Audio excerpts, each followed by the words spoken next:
is a solemn duty, I say, but a thankless role that artists play when they prompt the public to put its complexities into perspective. So as I rise to reveal this recitation, I recognize I risk riling the rabble, for I do designate this day to discharge my duties, dispensing dark drama in the form of this story I call the universal pastime. And I'll tell it as I recall it. Second grade, 7 years old, my best cohort for boy capers was Babe King. And more than anything else, Babe King loved his sports, especially baseball. Now, I myself, well, I didn't much care for sports, for I did intend to spend my fine afternoons those days in sweet contemplation, not sweaty competition. Nevertheless, neither Babe nor I would have ever dreamed that our differences might come between us. At recess one day, our gang had gathered, and Babe King bellowed, "Historic times are upon us, my friends. The greatest team of the American League battles the meanest team of the National League with bats and balls. It's a fight to the finish on the field they call the World Series, and it determines the champions of the world." I was stunned. Surely I thought that matter had long before been determined. So in silence I contemplated the great drama such contention must evoke. Well, Babe grew suspicious. "You know the World Series, don't you, Tommy?" So I grew some inches, for I know an opportunity to flaunt my family's facts. "Of course I know the World Series," I boasted, "because long before we were born, my daddy was in it." "What? Is that right?" "No way. Prove it," and more, said the gang all at once. "Well, okay now," Babe contended. "Tommy just means his dad watched it all happen from the bleachers, which is something." "Well, oh no now," I corrected. "I mean he fought it to the finish on the field, which is more somethings." "Wow!" and "no more," said the gang all at once. Then suddenly they picked me up, lifted me over their shoulders, and strutted me through the playground in a hero's parade. But before they could really adulate, apropos, the bell rang, and back to class the gang did scamper. All but Babe and me. And we, bosom buddies to the end, arms over each other's shoulders, back to class did swagger, as he said to me, "Tommy, you are so lucky. I'll bet your dad has some fine stories to tell about his glorious days in the World Series." And I said to him, "But Babe, I don't feel lucky, for Dad mentions it so rarely, really. He mostly just says it was a job that had to be done and a job that he had to do. I don't think he liked it much." "Well, you'll like it, Tommy, when you and I go experience the World Series live. I'm getting my daddy to arrange it." And so he did. Now, Babe's father was the most important man in our town, a beloved man, more respected in the region than any other, so he had no trouble arranging it. For small-town Texans will cooperate with corruption for their high school's head coach when he's on a winning streak. So Coach King said to the superintendent, who pronounced to the principal, who told our teacher, who uttered to us just what we had to do to be excused from school to go experience the World Series live. That led to a day I will never forget. Our teacher, Mrs. Miller, said, "Now, I understand that instead of staying and studying new words for your vocabularies, today you two get to leave and go experience the World Series live." "Yes, ma'am, that's right. We're going. No, can't keep us." And more, said we all at once. "Well, okay," she said. "But before you get to see the World Series live, you must do this. Here, take my key. Go out to the teacher's parking lot. Find my car. Get in the front seat. Babe behind the wheel. Tommy riding shotgun. Put the key in the ignition and give it a little turn. And there you can experience the World Series live through my car radio. Oh.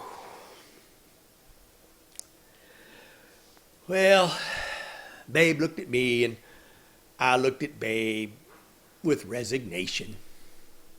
And we took that teacher's key and went out to the only parking lot, because at our elementary school there was only one student old enough to drive. We got in the front seat, Babe behind the wheel, like she said, and me riding shotgun, like she said. Babe put the key in the ignition, and it gave it a big turn. Not what she said.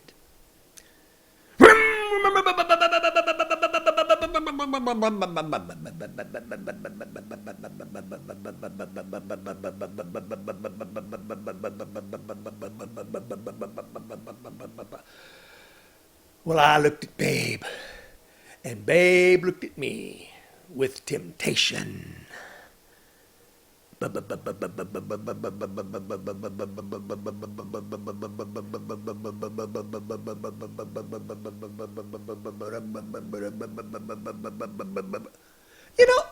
think that teacher's car needed a tune-up. Remember when our cars needed all those tune-ups? Well, somewhere in the attic there's still a box that's got my timing light, my tachometer, spark plug file, little point wrenches. If anybody wants to take that off my hand, just say so. No, better not. I might need them someday. One thing a car doesn't need is a pair of second graders in the front seat with underdeveloped circumspection, under total lack of supervision. Babe was teeming with temptation, and I fell into sweet contemplation, but I made a determination of certain ruination from initiation of transportation, so I turned the key back, and I turned the dial forward to experience the World Series live through the magic of automobile AM radio.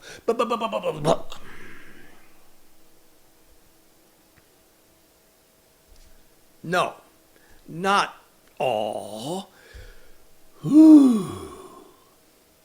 Well, on the radio, they were playing the Star Spangled Banner. And I thought, oh no, we missed the whole thing. Because I knew about Sir Francis Scott Key same as you do. And you know that old Aaron Burr back in Barrister didn't build his best ballad about the breeze and the brave and the blood at the big bombardment of that Baltimore battle before it began. How could he?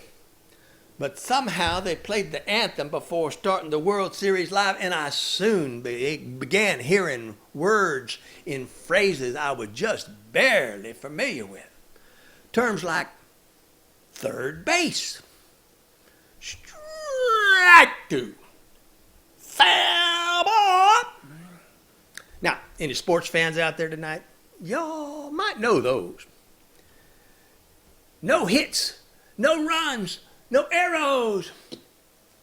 The Indians weren't there that year, I guess. RBIs. Now, I've never understood how a player can concentrate with his RBIs. Eyes that are always searching for that juicy roast beef sandwich from Arby's. Don't forget the horsey sauce. Crack. House run. Bewildered, I turned to Babe and said, now, Babe, I may be mistaken, but I suspect that they might be attempting to conduct this World Series like a baseball game. More bewildered, Babe turned and said, yes?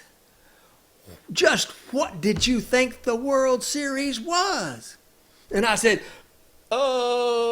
Well, I know it determines the champions of the world. You said it and Dad told me long ago. And I know you said it was the greatest team of the American League, battling the meanest team of the National League with bats and balls. But my daddy was there, and you weren't. And Daddy said the World Series was the greatest generation of Americans, battling the meanest nations of the world with guns and tanks. There was a long silence, and Babe interrupted it with, "Tommy, that's not the World Series. That's the World War II." There was another long silence, and I said, "They're not the same?"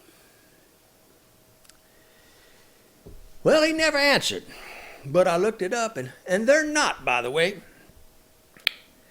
Babe was crestfallen, and I was so embarrassed that I slunk back to class to study new words for my vocabulary.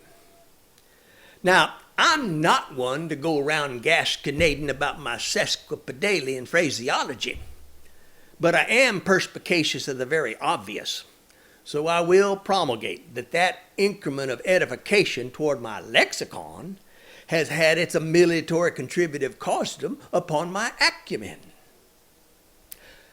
That Mrs. Miller, a pretty good vocabulary teacher, don't you think? And now, some of you might think that after that final game of the 1960 World Series that my friendship with Babe King would have waned a little bit. And you'd be right. But it's just as well, for he moved away the next year when the townsfolk ran his no-good daddy off for losing games.